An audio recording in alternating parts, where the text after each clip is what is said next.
Hi, long time no unboxing kind of video, no overview videos. As you can see on the desk, there are a number of things that will become videos, but for this video, keep it kind of simple. This little box, which weighs a little over half a kilogram,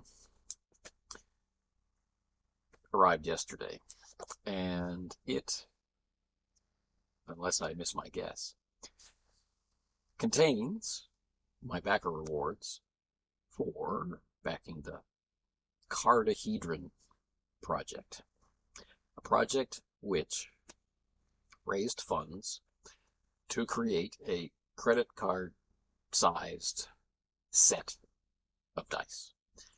And as the funding built, more options, more color options, and more dice options were added to the mix. So you could have a card that has 66 on it, for example. Anyway, let's take a look and see what I got.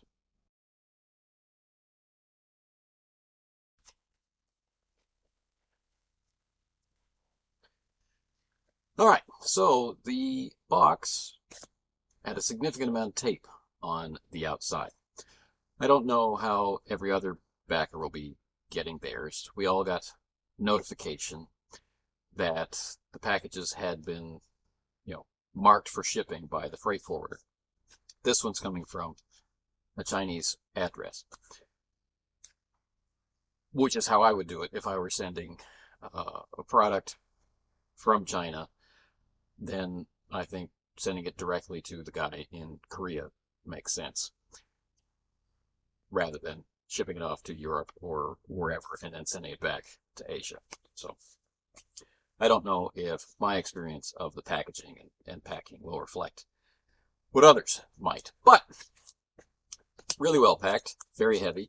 We can see that there's protective plastic and bubble wrap inside, as well as styrofoam packing paper.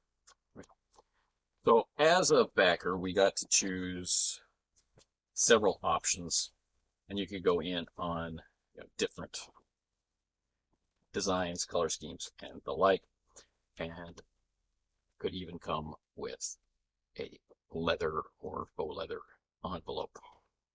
There were two color choices for them. I went for the darker color because that's what I like.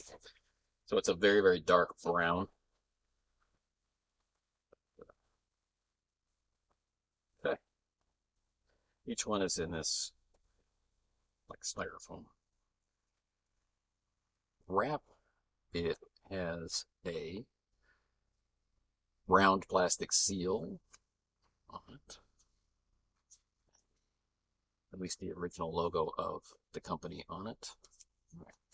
So there's the card. Quite nice. Presentation's quite nice, I think. So underneath we can see. So the one I've opened up first is silver with black numbering.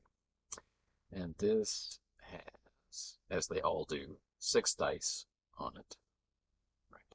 And the idea is that you can just spin them.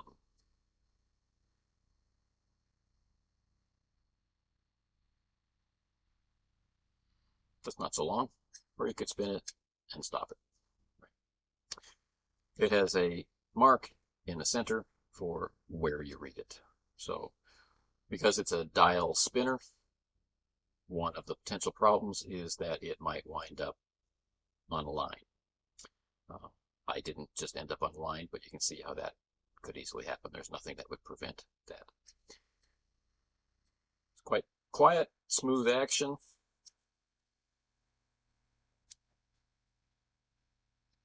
Pretty neat. All right. I like it. I had initially thought maybe you could carry it in your wallet. It is the right size. It's a little bit too thick to carry in your wallet. and much too heavy for a wallet-borne accoutrement. However, for packing a lot of dice in minimal space, in a small backpack pocket, or in your shirt pocket or whatever, that would be very cool. We'll skip looking at the other ones right off the bat and take a look at the leather case. All right. So it is looks like a pocket. Right. So it only opens on the top. It's quite thick. The whole thing is almost as thick as the card itself.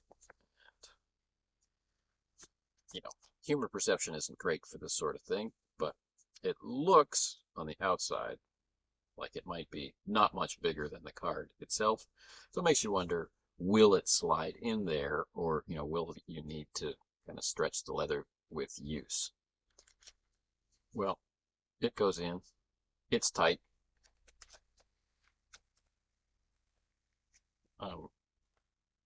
I've had to watch many episodes of Friends over the years, and now I'm suddenly kind of forcibly reminded of the episode with Ross's leather pants.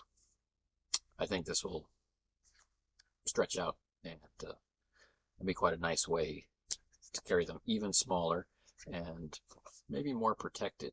It's hard to say, though. This is there's a heavy foam here, and this is heavy cardstock with a very nice textured material over the top. So either way you choose to display them, I think comes out really nice.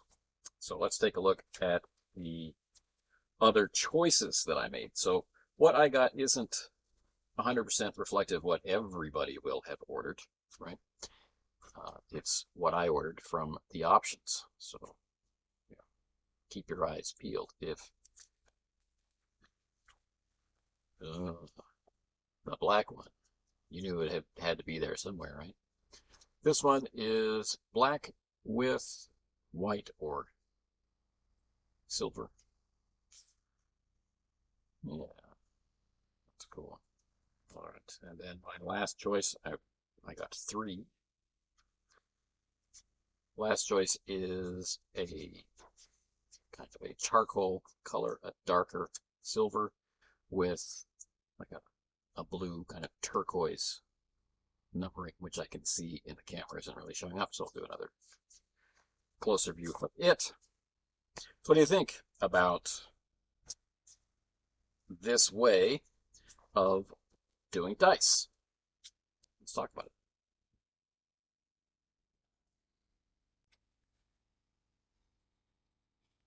What do you think?